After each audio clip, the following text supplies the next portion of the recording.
नमस्कार है ना, welcome to all of you in global रुकर। दोस्तों, हाल में ही आप लोग कह सकते हो कि एक बहुत ही बड़ा डिसीजन जो है वो लिया गया इंडिया की गवर्नमेंट द्वारा। हुआ क्या है कि इंडिया ने लैपटॉप्स हो गए, टैबलेट्स हो गए, इस तरह के बाकी भी जो कंप्यूटर डिवाइसेस होते हैं ना, पर्सनल कंप्यूटर डिवाइसेस या फिर सर्वर्स वगैरह होते हैं, इनके इंपोर्ट पे आप लोग कह सकते हो रिस्ट्रिक्शन लगा दिया है।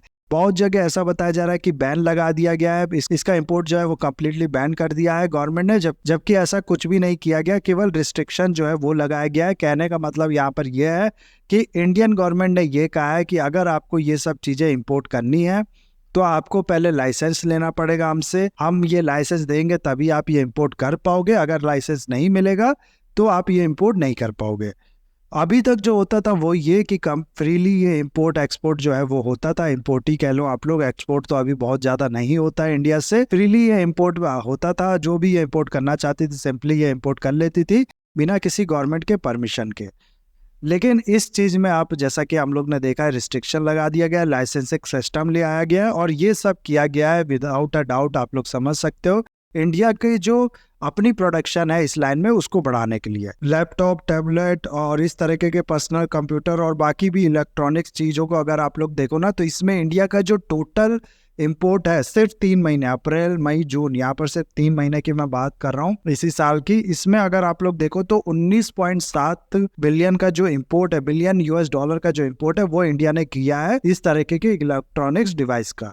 और इस चीज को अगर आप लोग लास्ट ईयर से कंपैरिजन करो तो ये 6.25% का इंक्रीज है, यानी कि लास्ट ईयर में जितना इंडिया ने इंपोर्ट किया था उससे 6.25% ज्यादा इस बार इंपोर्ट किया है ना। इस चीज में बहुत से अलग अलग तरीके के भी इलेक्ट्रॉनिक इक्विपमेंट्स है जिनका इंपोर्ट जो है वो बैन नहीं किया गया। सिर्फ उन चीजों की अगर हम लोग बात करें जिनको बैन किया गया है, तो इसमें अगर आप लोग देखो ना तो वो इलेक्ट्रॉनिक्स कंपोनेंट जिनको इस रेगुलेशन के अंदर, इस रूल्स के अंदर बैन कर दिया गया है, उनका जनवरी से लेकर दिसंबर 2022 तक, यानी जनवरी 2022 से लेकर दिसंबर 2022 तक टोटल 10 बिलियन यूएस डॉलर का जो इंपोर्ट है वो किया है इंडिया ने, ऐसा बताया जा रहा है। अब ये चीज आप लोग खुद ही सोचो, मान लो इन चीज का इंडिया में प्रोडक्शन होता है, इंडिया इंपोर्ट नहीं करता, खुद ही से मैन्युफैक्चरिंग करता, तो इसमें तो सबसे पहली बात तो ये होती कि हमारे जो इतनी बड़ी पॉपुलेशन है, इतने बड़ी यंग लोगों की पॉपुलेशन है, उनको जॉब्स मिल पाती है आसानी से इसकी वजह से, तो वो एक बहुत ही बड़ा फायदा होता है इकोनॉमी में। चाहे सोशल बेनिफिट्स उसके जो होते वो अलग ही थे। उसके अलावा ये चीज़ इंडिया यहाँ पर मैन्युफैक्चरिंग करता तो इसको एक्सपोर्ट भी करता, जिससे इकोनॉमी को और फायदा होता, ट्रेड बढ़ता हम लोगों का। उसके अलावा अगर आप लोग देखो ना तो जितना भी इंडिया ये इलेक्ट्रॉनिक्स इक्विपमेंट, लैपटॉप्स वगैरह इस तरीके की चीज़ें इंपोर्ट करता है, इसका अराउंड 70% से ज़्यादा ये इंपोर्ट जो है वो किया जाता है चाइना से। और ये जो चाइना से इंपोर्ट है ना, इसको लेके दो चीज़ें हैं यहाँ पर। सबसे पहले तो इनको लेके सिक्योरिटी इश्यूज भी है। आप लोग को पता होगा कि काफ़ी इस तरीके की जो चीज़ें हैं वो निकल के सामने आती हैं, काफ़ी इस तरीके की रिपोर्ट जो है वो निकल के आती हैं कि चाइना से जो भी इलेक्ट्रॉनिक्स चीज़ या फिर बाकी भी इस तरीके की चीज़ जो इंडिया खरीद रहा है, इससे एक सिक्योरिटी थ्रेट भी है। हैकिंग हो गया, डाटा थेफ्ट हो गया, इस तरीके की काफ़ी इश्यूज जो है इससे क्रिएट हो सकते हैं, एक प्रॉब्लम इससे बनी रह सकती है।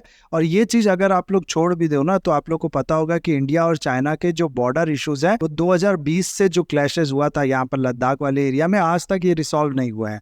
और इस तरीके के जो बॉर्डर प्रॉब्लम है चाइना वो लगातार क्रिएट करता है इंडिया के साथ। इसमें हमारे जो सोल्जर्स होते हैं उनको काफ़ी ज़्यादा चोट भी होती है, कई डेथ भी होते हैं, चाइना के भी लोग मारे जाते हैं इसमें। लेकिन जो भी हो, ये जो प्रॉब्लम है ये चाइना ही आगे से शुरू करता है। और इस चीज को अगर आप लोग ऐसे समझो ना कि जब चाइना हमारे लिए प्रॉब्लम क्रिएट करता है तो हम लोग उसको क्यों अपनी इकोनॉमी का फायदा जो है वो उठाने दें, हमारी जो पॉपुलेशन है उसका क्यों फायदा उसको उठाने दें। ये प्रोडक्ट वो बेचता है अपने इंडिया में, जिससे आप लोग कह सकते हो कि काफी ज्यादा प्रॉफिट कमाता है, और उसी प्रॉफिट से फिर अपने जो इस तरीके के अनइथिकल अटैक्स हैं हम इंडियन फोर्सेस पे या फिर अनइथिकल चीजें हैं उसको ये फंड कर पाता है।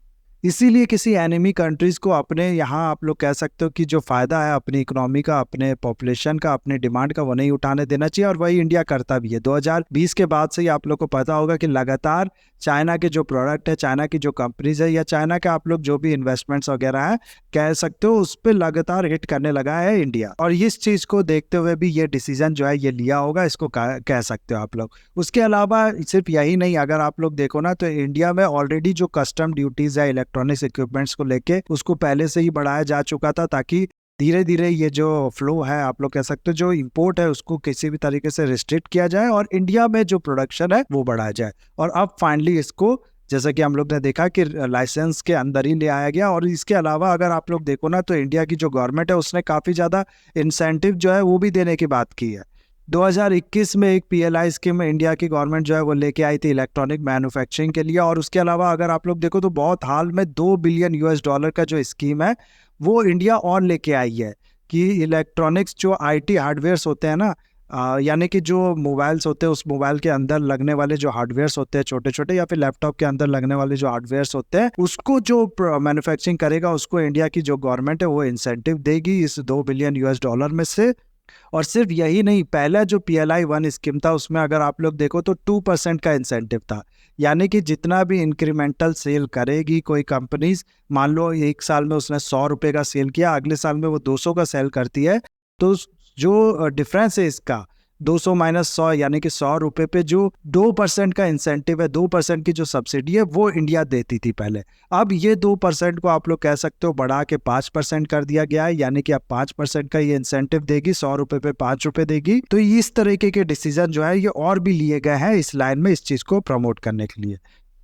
प्लस आप लोग को पता होगा कि बाकी जो इसके हार्डवेयर्स होते हैं जैसे कि सेमीकंडक्टर हो गया, डिस्प्ले वगैरह हो गया, इस तरीके की चीज़ें भी इंडिया में मैन्युफैक्चरिंग करवाने के लिए आप लोग कह सकते हो इंडिया की जो गवर्नमेंट है वो लगातार कोशिश कर रही है। और काफ़ी इस तरीके की जो प्रपोजल है इंडिया को वो भी मिला है कि हम लोग ये प्लांट लगाना चाहते हैं आपके यहाँ। इंडिया का जो आप लोग को बता दूं मैं टारगेट है वो ये कि 2026 तक हम लोग को $300 बिलियन का जो एक्सपोर्ट है इलेक्ट्रॉनिक डिवाइस का वो अचीव करना है।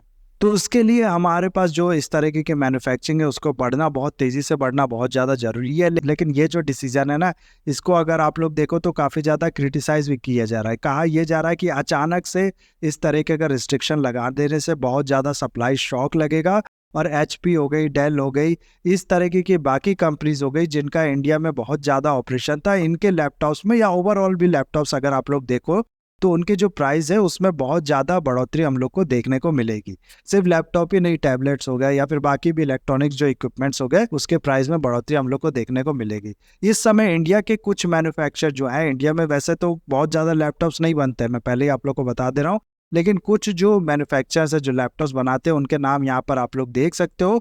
इनमें से वो कंपनीज जो कि लिस्टेड है इंडिया के स्टॉक मार्केट में, या फिर उन कंपनीज जो इनमें से नहीं भी है, विदेशी कंपनीज है लेकिन इंडिया में मैन्युफैक्चरिंग करने की बात कर रही हैं, उनका अगर आप लोग देखो ना तो स्टॉक प्राइस जो है वो काफ़ी ज़्यादा इस डिसीजन के बाद से रैली कर गया है। अराउंड 7% 6% की ये जो रैली है उनमें देखने को मिली है, जो कि मार्केट का जो सेंटिमेंट है वो हम लोग को दिखाती है। अब इस तरीके का जो डिसीजन है ना, वो आप लोग को पता होगा कि जो मोबाइल मैन्युफैक्चरिंग है, स्मार्टफोन मैन्युफैक्चरिंग है, उसमें भी थोड़ा बहुत लिया गया था। तो जो इनका कस्टम ड्यूटी है उसको बढ़ाया गया था ताकि इंडिया में मैन्युफैक्चरिंग हो, और इसका फ़ायदा भी इंडिया को मिला है। इंडिया ने अराउंड $38 बिलियन का जो टोटल मैन्युफैक्चरिंग है मोबाइल का वो किया था लास्ट फाइनेंशियल ईयर में। लेकिन इसमें मैं आप लोग को यहाँ पर बता दूं, कहा तो ये मैन्युफैक्चरिंग जा रहा है, लेकिन इस चीज़ में अगर आप लोग देखोगे ना तो सिर्फ इस असेंबली ही होती है इंडिया में। इसके जो ओरिजिनल इक्विपमेंट्स होते हैं जैसे कि इनके अंदर लगने वाले छोटे छोटे आप लोग कह सकते हो डिवाइसेस हो गए, हार्डवेयर्स हो गए, ये सब बाहर से लाए जाते हैं और सिर्फ ये बाहर से लेके आया जाता है इंडिया में। यहाँ पर इसको असेंबल कर दिया जाता है और इसमें हम लोग कहते हैं कि हमारे यहाँ जितने भी मोबाइल फ़ोन लोग यूज़ करते हैं वो सब इंडिया में ही बनते हैं। रियलिटी इसकी ये है कि बनते ये असेंबल इंडिया में ही होते हैं, लेकिन अंदर के जैसा कि मैंने आपको बताया हार्डवेयर जो है वो बाहर से इंपोर्ट करके लाया जाता है। तो इस चीज़ को ध्यान में रखते हुए भी जो लैपटॉप के अंदर इस तरीके के इक्विपमेंट्स हैं इनको इंडिया में मैन्युफैक्चरिंग करने की ज़रूरत है। और इसी लाइन में ये जो $2 बिलियन का, जैसे कि मैंने आप लोग को बताया, 17,000 करोड़ का ये जो पैकेज है जो दोबारा इंडिया की गवर्नमेंट ने निकाला है, ये निकाला है आईटी हार्डवेयर्स के लिए। और मोबाइल के लाइन में भी मैं ये कहूँगा कि कुछ नहीं से तो यही अच्छा है कि कम से कम असेंबली तो इंडिया में करना शुरू हुआ। अब आगे हम लोग देखेंगे कि धीरे धीरे जो इसके हार्डवेयर्स है वो भी इंडिया में धीरे धीरे बनना शुरू होंगे। इसके अलावा इस रेगुलेशन में, इस रूल्स में आप लोग कह सकते हो कुछ एग्जाम्पशन भी दिए गए हैं। जैसा कि कहा गया कि मान लो कोई पर्सन बाहर से आता है और एक लैपटॉप वो लेके आता है तो वो बैगेज काउंटर जो होता है उसके थ्रू एंटर कर सकता है, उस पर कोई भी रुकावट नहीं है, उसको इंपोर्ट कंसिडर नहीं किया जाएगा। उसके अलावा ई कॉमर्स के थ्रू भी अगर एक लैपटॉप कोई ऑर्डर करता है तो वो भी इंपोर्ट नहीं है। उसके अलावा रिसर्च एंड डेवलपमेंट हो गए, बड़े बड़े इंस्टीट्यूशन हो गए, जहाँ पर इकट्ठे काफ़ी ज़्यादा लैपटॉप्स, काफ़ी ज़्यादा आप लोग कह सकते हो इस तरीके की डिवाइसेस का इस्तेमाल होता है। उनकी ज़रूरतों को ध्यान में रखते हुए ये कहा गया है कि इस तरीके के जो रिसर्च एंड डेवलपमेंट इंस्टीट्यूशंस हैं वो भी बिना लाइसेंस के इंपोर्ट कर सकते हैं अप टू 20 लैपटॉप्स। और शर्त ये रखी गई है कि इनको फिर बेचना नहीं है इंडिया में, जैसे इनका काम खत्म हो इनको डिस्ट्रॉय कर देना है। तो ये जो डिसीजन है ये लिया गया है इंडिया की गवर्नमेंट की तरफ से, जिसके बारे में मैंने आप लोग को बताया। आई होप वीडियो आपको अच्छा लगा होगा। इसे लाइक, कमेंट, शेयर, सब्सक्राइब जरूर कीजिएगा। That's all, have a nice day, take care.